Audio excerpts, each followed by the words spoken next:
Unboxing naman ngayon mga boss ng bagong pet na aalagaan ko. Ito dagdag sa koleksyon ng kahayupan ko. Kaya ayan, mag-unbox muna ako. Sakto kailangan ng video kapag mag-unbox ng mga live pets o live animals. Sayang naman yung mga video kung hindi ko i-upload. Nabubulok lang sa storage ng cellphone. Ayan, kaya ayan, mag-unbox tayo. Magastos talaga mga boss kung magiging hobby nyo din mag-collect ng iba't ibang klase ng hayop. Kaya ayan, dapat pinag-iipunan natin. The word is good. Weirdo ba ako? Kapag talaga nature lover ka tapos animal lover ka pa, minsan magmumukha kang weird. Ayan, katulad nito. Ang liliit na nilalang pero in-order pa. Imbis na ibibili ko na lang ng pagkain, bibili ko pa ng ganito, walang magagawa. Dito ako masaya Kung bago pa lang sa mata ng ibang tao ito isopods po yung tawag dito. Bawat piraso niyan may halaga.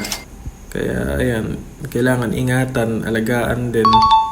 Ayan, maliliit sila pero cute. Ayan cute. Kamukha mo, cute. Ito yatang nasa isang tab na to, ito yung red koi. Wala kasing label paano malalaman to? Titignan ko na sa Google mamaya. Bago pa lang din kasi ako sa pag-aalaga nito, kaya syempre hindi ko pa alam yun.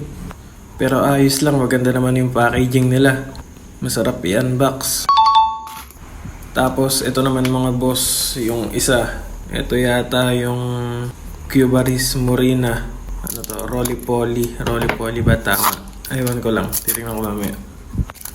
Nakakalito din kasi yung mga tawag sa kanila. Hindi katulad ng ibang hayop. Tawagin mo lang manok, kambing, bibe, aso, daga. Sa kanila scientific name pa yung tawag. Minsan may common name pero mahirap din tandaan. Madaming species nitong isopods pero medyo mabigat sa bulsa. Wala pa tayong pambili nun. Dito pa lang muna tayo sa mga common na isopods. Yung isa lumabas na, pero meron pa yan dito sa ilalim Ayan nagsisilabasan na sila. Nakalanghap na yata ng hangin kasi simula nung ipinak sila dyan, nung ibiniyahe papunta sa akin, ayan, nakakulob lang sila dito sa ilalim. Madami yan. Ayan ang labo ng camera. Ayan, parang kuto na naman to. Kuto na nga yung nakaraang nasa video. Pero maganda. Bumibilog yata ito kapag threaten. Bali may nauna na akong in-order noon na isopods. Ito yung tawag dito. Powder orange. Kulay orange kasi sila. Ito, madami yan. Dati in-order ko to, 10 pieces lang. After ilang months, biglang dumami na sila. Nagulat ako nung hindi ko tinignan kasi pinakain ko lang. Tapos, ang dami na pala nila. May mga anak-anak na. Ito, may naligaw pa yatang isa tong red koi. Pero yung iba, puro powder orange na. Ayan ang dami niyan. Yung 10 pieces noon, hindi na mabilang ngayon. Kaya ang ganda din palang pet nito. Pwede ilagay sa mga terrarium.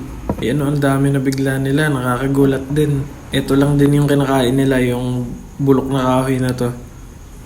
Para po kasi sa mga hindi nakakaalam, itong isopods po yung kumakain ng mga decaying matter, so mga nabubulok na mga bagay-bagay sa kagubatan, tsaka mga patay na hayop.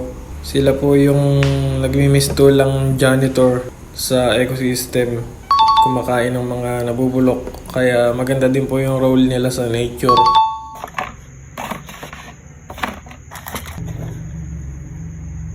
Etong dalawang bagong species, setapan ko lang ng simpleng setup lang. I-re-rehouse ko din naman sila pagka may oras na. Lagyan ko lang ng coco peat. Tapos konting sphagnum moss. Simpleng setup lang muna. Biglaan kasi at gabi na rin. Naantok na ako. Kapag may nakita akong magandang enclosure, pwede ko sila ilipat dun. Tapos eto, lagyan lang, magmimis lang ng tubig para may dry substrate tapos may mataas na humid.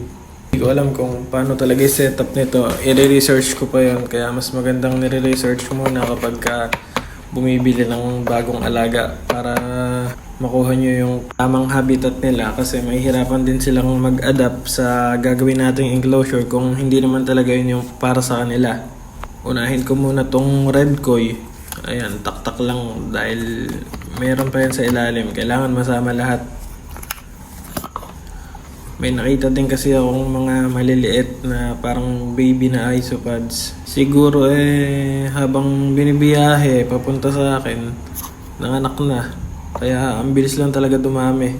Sunod itong roly-poly. Ganun lang din tulad sa red koi, taktak lang din. Tapos ayan mga boss, okay na yan.